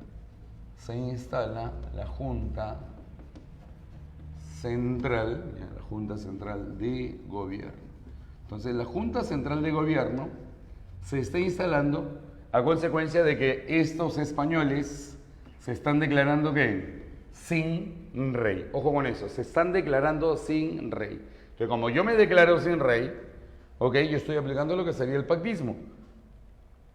Ya, ahora, esta junta de gobierno tiene una peculiaridad. ¿Cuál, profe? Que esta junta de gobierno es liberal. ¿Y qué significa ser liberal en este contexto histórico? Porque no puede ser para cualquier cosa. O sea, liberal, vamos a encontrar varias veces liberales. El liberal en este contexto histórico significa que esta gente quiere como proyecto de gobierno para el Perú la instauración de una monarquía, para España, no solamente para Perú, pero para España, una monarquía, ¿ya? Una monarquía constitucional. ¿Qué te parece? Quieren lo que sería una monarquía constitucional. Y una monarquía constitucional implica que ahí va a haber un rey, pero con una constitución que va a parametrar lo que vendría a ser su autoridad. Eso es lo que ellos quieren. Y como el rey Fernando VII está preso, como quien dice, aprovechan el pánico para poder impulsar lo que sería pues esta estructura de gobierno. Y el rey ya no sea un rey de déspota, una cochinada de rey, ¿no? Ahora ya hay un parlamento, hay una constitución que va a parametrar sobre las estupideces que pudiera cometer, ¿no? Muy bien, pero para poder hacer la constitución que se plantea hacer, se requieren a los mejores abogados, la gente más ilustrada en lo que sería pues las leyes. Y por eso se convocan a las llamadas cortes, ¿ya? Se convocan las cortes de ¿qué? Las Cortes de Cádiz, en las cuales el Perú envió a su representante. Todas las colonias, pero vamos a hablar de Perú. Perú envió ¿a quién? Perú envió ¿a quién? Al señor Vicente, ¿ya? Vicente Morales, ¿ya? Vicente Morales Duárez, ¿ya? Vicente Morales Duárez. Envía a, en este caso, Ramón Feliu,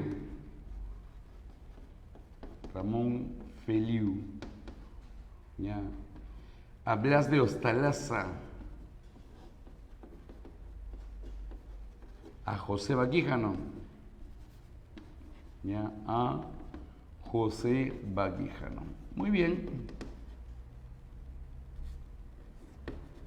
Y luego de esto, ya, ¿qué es lo que hacen finalmente después de una pelea? Ahora, recuerda que Vicente Morales Duárez fue elegido para dirigir la Corte de Cádiz, ¿ya? Y eso finalmente dio como resultado la Constitución, ¿no? Dio como resultado la Constitución de 1812, ¿ya? La famosa Constitución Liberal de 1812. La Constitución Liberal de 1812 establecía la igualdad entre los criollos y peninsulares para ocupar cargos públicos. Establecía como forma de gobierno para España la monarquía constitucional. Se establecía la libertad de pensamiento, libertad de imprenta, ¿ya? Secreto de las cartas, se anula el Tribunal de la Santa Inquisición. Por fin, ¿no? Se estaba dando algo que la gente hace tiempo quería. ¿Qué te parece? La única libertad que no se da es la libertad religiosa, ¿ya? Pero ya tenemos libertad de imprenta, ¿ya?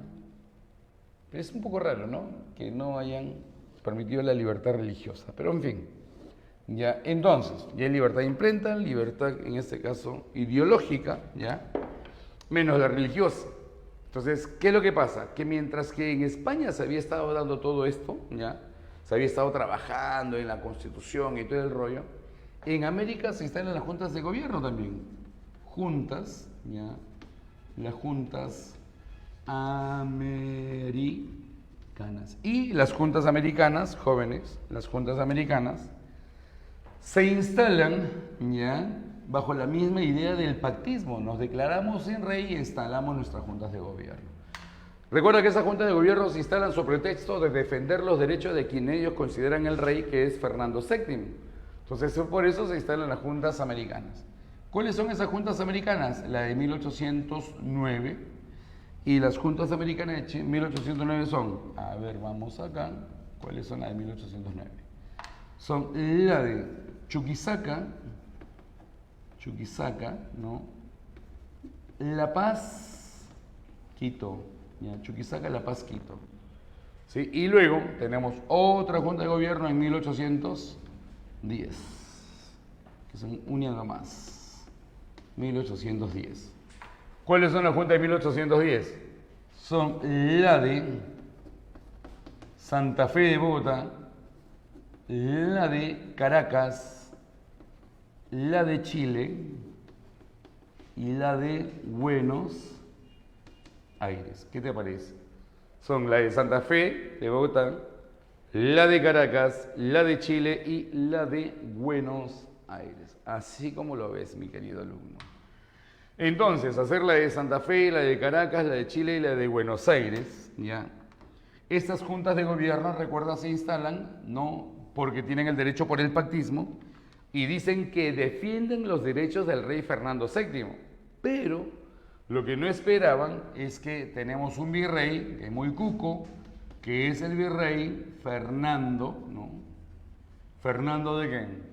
Fernando de Abascal. Y Fernando de Abascal se dio cuenta de cuál era la intención de estos angelitos, que era la de separarse de España. ¿Quiénes van a financiar al virrey Fernando de Abascal? El señor, ¿ya? Los miembros del tribunal, ¿ya? Los miembros del tribunal del consulado. 10 minutos antes de la evaluación, creo, ¿no?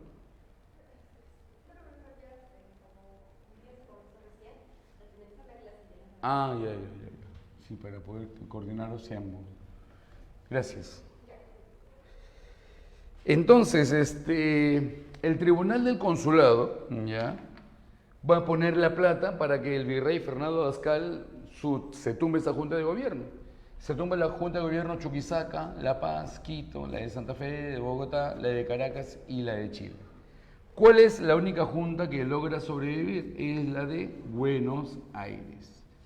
Y cuando la Junta de Buenos Aires sobrevive, la Junta de Buenos Aires entiende que la única forma de asegurar su independencia es eliminando el centro del poder colonial. Y resulta que el centro del poder colonial se encuentra aquí en el Perú. Entonces, por eso vemos que se dan las rebeliones criollas. Ojo con eso, por eso se dan las rebeliones criollas. Las rebeliones criollas, no, en Perú, así, en Perú. ¿Cuáles son las rebeliones criollas que se dan en el Perú? A ver, tienes la de 1811. Justamente tienes la rebelión de Francisco de Sela.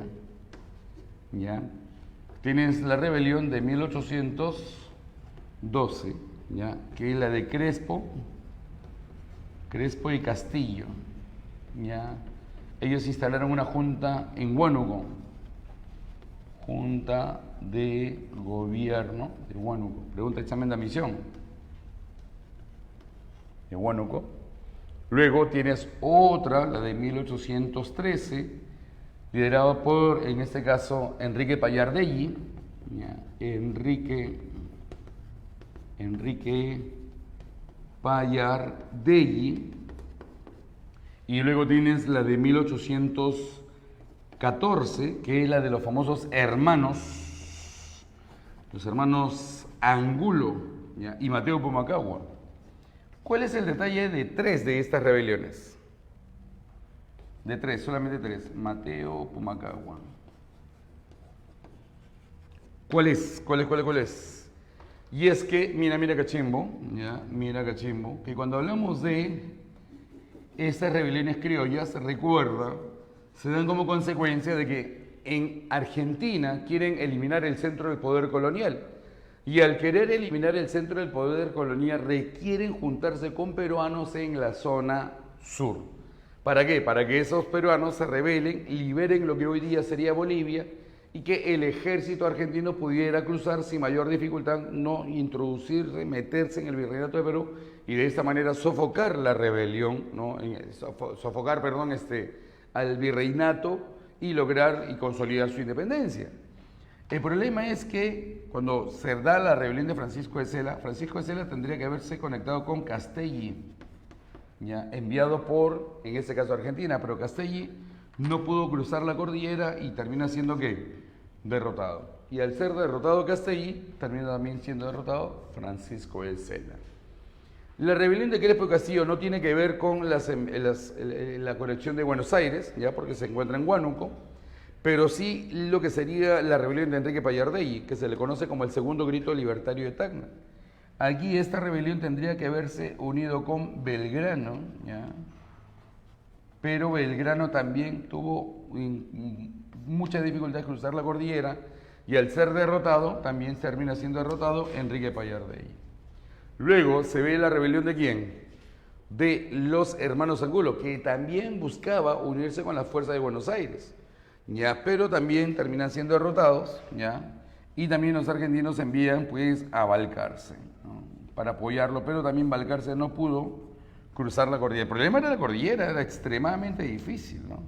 Y al ser derrotado Balcarce, fue derrotado, pues en este caso los hermanos Angulo y Mateo Pumacahua. Curiosamente, Mateo Pumacahua durante la rebelión de Tupac Amaru había luchado contra Tupac Amaru, pero después de más de 30 años ahora está luchando en favor de la independencia, obviamente intereses particulares económicos. Hasta acá podríamos decir que se da el último intento peruano por lograr la independencia. Los argentinos, después de la tercera expedición fallida, se dan cuenta de que van a tener que enviar a alguien que sí tenga experiencia militarmente hablando. Y ese único que podría tener la experiencia militarmente hablando tendría que ser alguien de experiencia militar. Y ese personaje de experiencia militar sería pues el señor, ¿no? Don José de San Martín. Y por eso es que se desarrolla lo que se conoce pues como la corriente libertadora del sur. Entonces aquí mi pregunta es, ¿la corriente libertadora del sur fue la primera expedición enviada por Argentina? La respuesta obvia es no. Sería el cuarto intento argentino, ¿no? Por lograr la independencia del Perú. Intento que también fue fallido, porque no prosperó. ¿Ya? Muy bien. Vamos con la pregunta número 4. Vamos con la pregunta número 4. ¿Qué me dice? Tras la invasión del ejército francés, el Consejo de Regencia sumó el poder hasta la convocatoria de las Cortes Generales. Las Cortes se instalaron en la ciudad de Cádiz en 1810. Uno de los acuerdos que tomaron fue declarar la igualdad política entre los peninsulares y criollos. ¿Cuál es la importancia de la Corte de Cádiz para la realidad americana. Dice, el establecimiento del derecho universal al voto estricto de los criollos, no, nada que ver. Dice, elegir representantes en las cortes que luchen por nuestra independencia, nada que ver. ¿Se generan espacios públicos para el debate político de la realidad americana? Sí, se generan debates. Inclusive el primer debate que se da era en torno al voto, ¿no? Si los criollos iban, los peninsulares iban a tener, su voto iba a valer el doble que el de los, ¿no? Que el de los criollos, una broncaza, pero finalmente se superó. La lucha de representantes indígenas por la igualdad entre los españoles, no. La Corte de Cádiz reconoció, dice, la independencia de la... No, nada que ver. ¿Cuál sería la clave? Casita, ¿no? Se generan espacios públicos para el debate político de la realidad peruana. ¿Por qué? Porque se establece la libertad de pensamiento. Recuerda que se está anulando lo que sería también la Santa Inquisición. Pregunta número 5. A ver, ¿qué me dice la pregunta número 5? Dice, en 1808 Napoleón y sus ejércitos invadieron España. El rey español Carlos IV, dice, abdicó y su hijo Fernando VII fue tomado cautivo. Sin rey porque no admitían el que les impuso Napoleón. Los españoles iniciaron la resistencia, organizaron un sistema de gobierno, las juntas, dice, y llegaron a redactar una constitución. En América los criollos, dice, decidieron autogobernarse, formando juntas de gobierno. En el Perú, dice, estallaron rebeliones en provincias que se caracterizaron por, ojo con eso, dice, en América los criollos decidieron autogobernarse a través del pactismo, recuerda, no formando la junta de gobierno, y en el Perú, dice, estallaron rebeliones en provincias que se caracterizaron ¿por qué? ¿Por estar formadas solo por criollos sin participación indígena? Podría ser. Aunque hubo una menor participación indígena, no es que no hubo, una menor. Formar, dice, las juntas de Tacna, Huánuco y Cusco, no. Las únicas juntas de gobierno que se formaron fueron la de Huánuco y la de Cusco, Tacna no.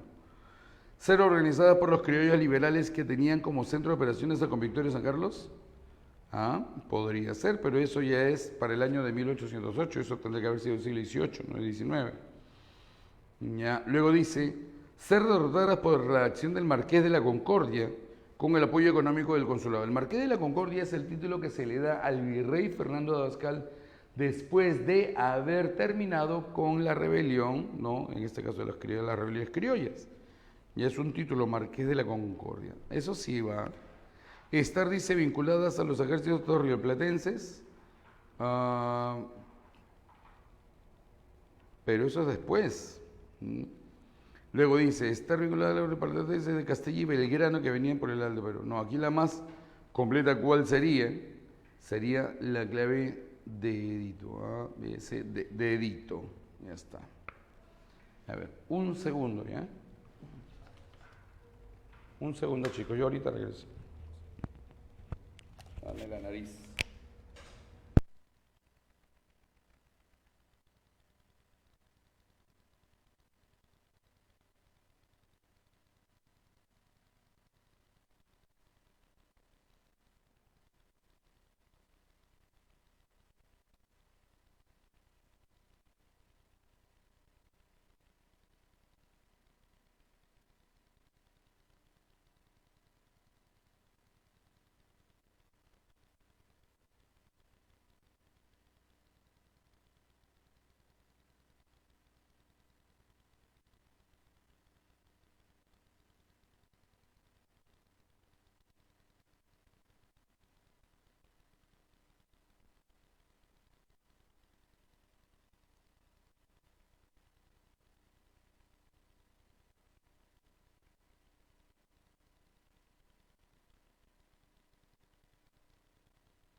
Listo, vamos con todo. Listo, chicos, ya está. A ver, vamos con la pregunta número 9. Vamos con la pregunta número 9. Dice, ¿qué dice la pregunta número 9? Dice, durante el proceso de independencia se tenía que establecer el sistema de gobierno que era más conveniente. Los monarquistas sostenían que la república no era, dice, la forma de gobierno más convincente para el Perú debido a la gran extensión de su territorio, en donde la dispersión del poder, dice, podría traer la división interna. Nos quedamos en las 5.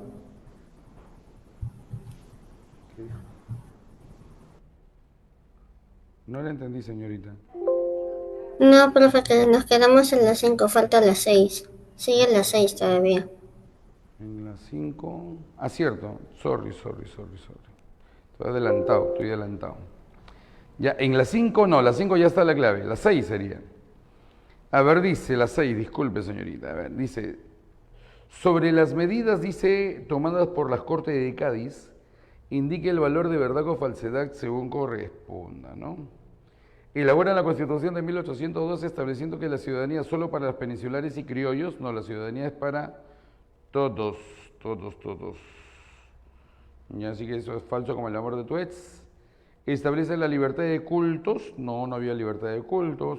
Otorgan la libertad de imprenta y derecho de cultivo, sí. Eliminan la mita, el tributo y el santo oficio, sí. Clave, casita. José de San Martín envió, dice, a la Sierra Central al general Álvarez de Arenales, quien, dice, logró vencer al general realista Diego de Arriagui en la batalla de Cerro de Pasco. Su victoria, dice, su victoriosa campaña se debió fundamentalmente a ver, dice, la valiente actitud de las heroínas Toledo que cortan un puente, bueno, fue parte de la victoria, no totalmente, inclusive hay una moneda conmemorativa a ellas, ¿no? Dice, la participación de los húsares del Perú, los húsares del Perú son con principalmente Bolívar. La cooperación de las montoneras patriotas, sí. La estrategia militar diseñada por Cochrane, ya en ese caso, no, eso está en el mar. La visión, dice, en el mando realista entre liberales y absolutistas, no, eso fue con un golpe de Estado. Aquí la clave sería casita, ¿no? La cooperación de las montoneras. Montonera, el montonero era aquel soldado, ya, que, bueno, era aquella persona que se le entregaba un arma y se le pedía pelear por la independencia, ¿no? Pero no tenía un entrenamiento plenamente militar, ¿ya? Entonces, por eso, aparte se le llamaba montonero porque el ataque lo hacían por montón, ¿ya? Sin una estrategia de guerra como las que tenían en esa época, ¿no? Que era marchando por cuadras, ¿no? De 3 líneas de frente y se agarraban a balazo, no. El montonero se esconde, se agacha y dispara y se vuelve a esconder. Y eso no era el tipo de guerra común en aquella época, ¿no? Ya era una guerra deshonrosa cuando uno peleaba de esa manera, ¿no? Pero, en fin. Ya, a ver, entonces, la clave sería clave de casa. 8 dice, ¿qué disposiciones fueron dadas durante el protectorado? El protectorado fue el gobierno de San Martín, ¿ya? Y se le entrega el gobierno a San Martín para que él termine por la guerra de independencia. El problema es que San Martín, cuando recibe el gobierno, lejos de preocuparse por terminar con la guerra de independencia, comienza a optar a actuar para promover una estructura de gobierno que él quería, que era el de una monarquía, en este caso constitucional, ¿no? Ya, ahora dice, ¿qué disposiciones fueron dadas durante el protectorado? Dice, ojo, al protectorado, que comienza el 22 de agosto, el 22 de agosto de 1821, ya a lo que vendría a ser septiembre, ¿no? 15 de septiembre del 23, dice. ¿Qué disposiciones fueron dadas? Realiza la conferencia Punchauca, dice, con el virrey de la Serna. La conferencia Punchauca es antes de que él ingrese a Lima, por lo tanto es antes de instaurarse el protectorado. La primera no va. El envío de la misión García del Río por Vincennes para buscar un príncipe de Europa y un préstamo, sí, un príncipe para su monarquía constitucional y un préstamo. Es 2 sí va. Creación de la sociedad patriótica, dice, creación de la sociedad patriótica, ojo con eso, creación de la sociedad patriótica. ¿Cuál era el objetivo por el cual hay sociedad amantes del país, recuerda? ¿Ya? Y ahí la sociedad patriótica. ¿Por qué San Martín crea lo que sería la sociedad patriótica? ¿Cuál sería la razón? A través de la sociedad patriótica, instaurar lo que sería la idea de la monarquía constitucional. Ahí se empieza a debatir de la conveniencia que tendría que tener la monarquía, pero lastimosamente hubo una contraparte, que eran los liberales criollos, que bueno, y era cierto, ¿no? O sea, si bien el plan de San Martín podría ser o no cuestionable, ya, pero el gobierno se le entrega a San Martín no para que nos diga qué forma de gobierno debemos de tener, sino para, en ese caso, terminar con la guerra de independencia. ¿Ya? Y eso fue lo que finalmente provocó que San Martín no le pudiera dar la independencia al Perú, fracasara y tuviera que irse del Perú sin habernos dado plenamente la independencia. ¿Ya? Entonces sí, él sí crea la sociedad patriótica y ahí se da lo que se conoce como el primer debate o ciclo doctrinario. ¿Ya? Dice la conferencia de Miraflores, no, eso es antes de que, es conferencia de Miraflores y luego Punchauca, ¿no? ¿Ya? Y luego es el ingreso de Lima, proclamación de la independencia y luego, ¿no? Ya es la instalación del protectorado. Entonces la clave sería besito. Pregunta número 9 dice, durante el proceso de independencia se tenía que establecer el sistema de gobierno que era más conveniente. Los monarquistas sostenían que la república no era la forma de gobierno más conveniente para el Perú, debido a la gran extensión del territorio en donde la dispersión del poder podría, dice, traer la división interna, y eso sí era muy cierto. Y dice, y a la poca educación de las masas del país, que no serían capaces de gobernarse a sí mismas. Los republicanos, en cambio, sostenían que la madurez política de una nación jamás se consolidaría dentro de un sistema monárquico que limitara, dice, los derechos ciudadanos, por lo cual era preferible un sistema republicano. Este debate se realizó, dice, una vez concluido el proceso de independencia, cuando aún el ejército realista permanecía intacto en la parte central de Perú. Ya este debate se dio al interior del primer Congreso Constituyente en cuanto si había una república. Lo que pasa es que cuando San Martín se va y se instala el sistema republicano, Faustino Sánchez Carrión propone la instauración de una monarquía, en este caso federal, ¿ya? ¿Y qué cosa implica la monarquía, la república federal, perdón? Una república federal implica de que en este caso, lo que sería cada departamento, ¿ya? O de repente 2, 3 departamentos se junten y tuvieran sus propias leyes, pero a la vez conectados con lo que vendría a ser el Perú. Ojo con eso, conectados con lo que vendría a ser el Perú. Pero es allí cuando entra el debate, oye, pero si dividimos al Perú y le damos poder, nada nos garantiza que esa gente que va a recibir el poder vaya a mantener la integridad del territorio. Entonces se decidió mejor instalar la forma de gobierno que la del sistema republicano unitario centralista. ¿Ya? Dice, cuando aún el ejército realiza, sí, porque eso se da en el primer debate en el primer Congreso Constituyente, ¿no? Que se instala tras la salida de San Martín. Aquí la clave sería beso, dice, por el Congreso instalado por San Martín, dice que era la llamada a establecer el sistema de gobierno del Perú.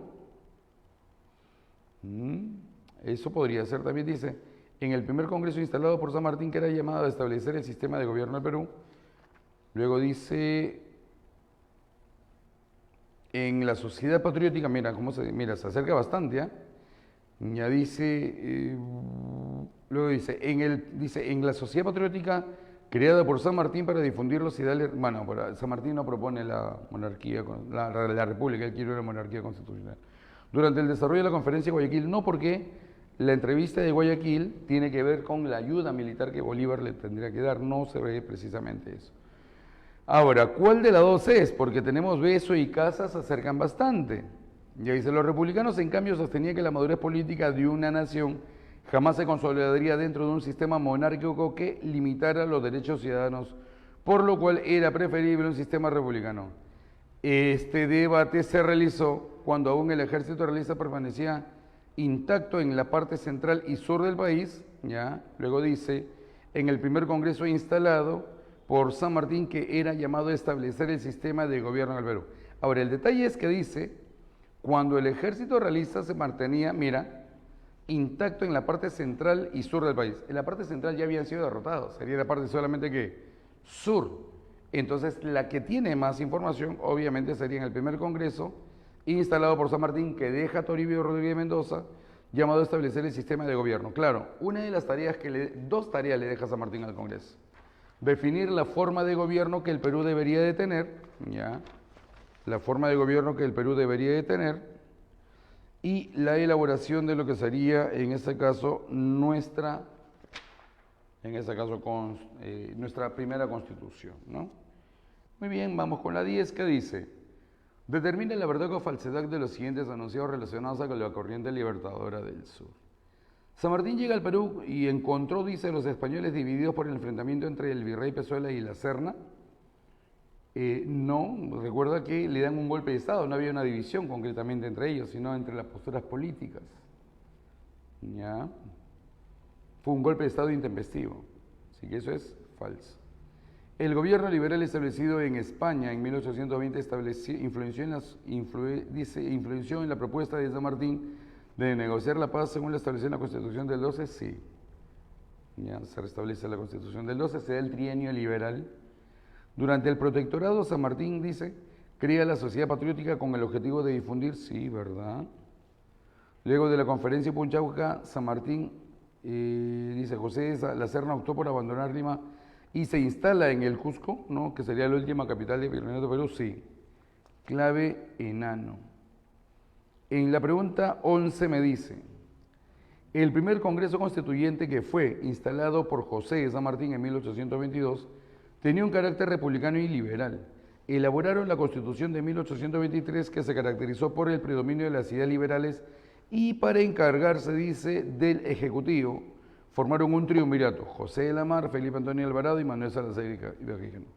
¿Cuál es la misión que le encargan a la Junta de Gobierno? Simple: terminar con la guerra de independencia, porque todavía estamos en guerra de independencia.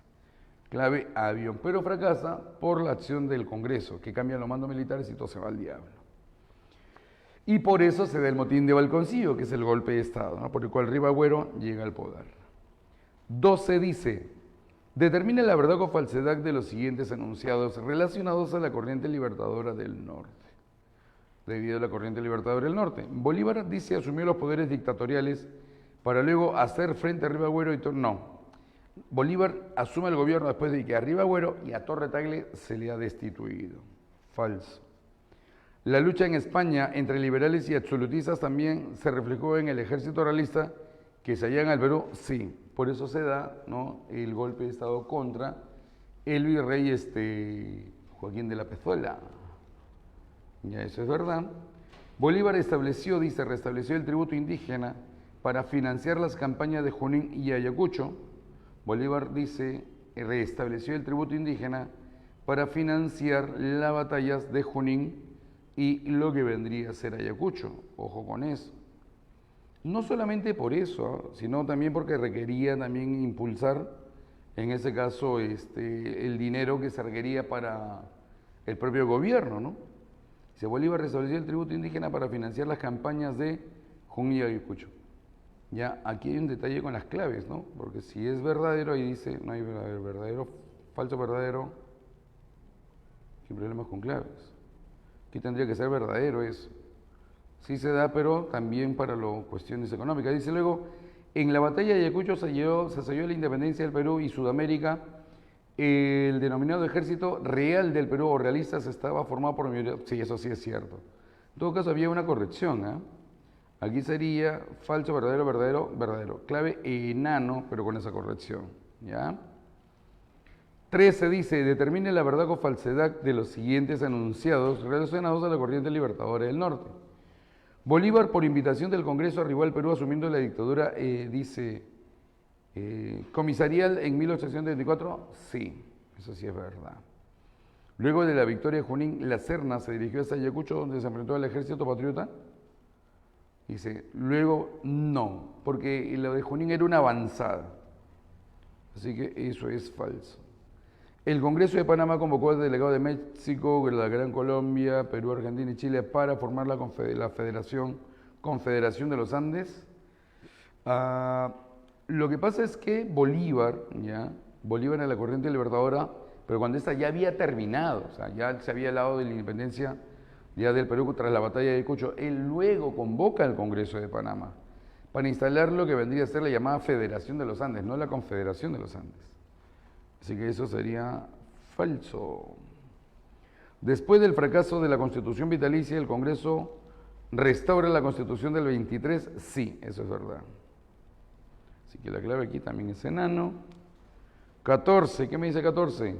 Ya en 1825, con la independencia asegurada, se escucharon fuertes rumores acerca de la invasión planeada, dice, por la Santa Alianza Europea para ayudar a Fernando VII a recuperar sus colonias americanas. Ante esta situación, Bolívar tomó como medida convocar al Congreso Anfitriónico o Congreso de Panamá, donde propuso justamente que se cierne un peligro sobre nosotros y teníamos que unirnos, ¿no? La clave aquí sería besito, ¿no? Y fracasó también en ese congreso, porque finalmente los países como Argentina, Chile, Brasil no le pararon pelota, porque pensaban que Bolívar era un potencial Napoleón Bonaparte, ¿no? Que podía llegar al poder, protegerlo, pero una vez que estaba en el poder, chapa todo el gobierno, ¿no? 15, entonces la clave aquí sería organizar el Congreso, beso. Y la 15, para los indígenas la independencia del Perú y el hipotético fin de la colonia no significó cambios trascendentales debido a que se mantuvieron estructuras coloniales como, claro, la independencia no cambió la estructura social, se mantuvo el yanaconaje, los esclavos, se mantuvo el tributo indígena, se mantuvieron la servidumbre precapitalista, ¿no? Yanaconaje, esclavos. Entonces, no hubo un cambio real para la población más humilde. Para la gente de plata, sí, ¿no? Para los criollos sí, porque mejoraron en parte su condición, pero para la población indígena se fregaron. Clave, el tributo y la esclavitud, el vasallaje y el yanaconaje, la servidumbre y la encomienda, el tributo y la servidumbre, la mitad minera y el tributo. No, acá sería dedo. El tributo y la servidumbre. ¿Ya? Clave, dinosaurio. Y colorín colorado, la clase ha acabado.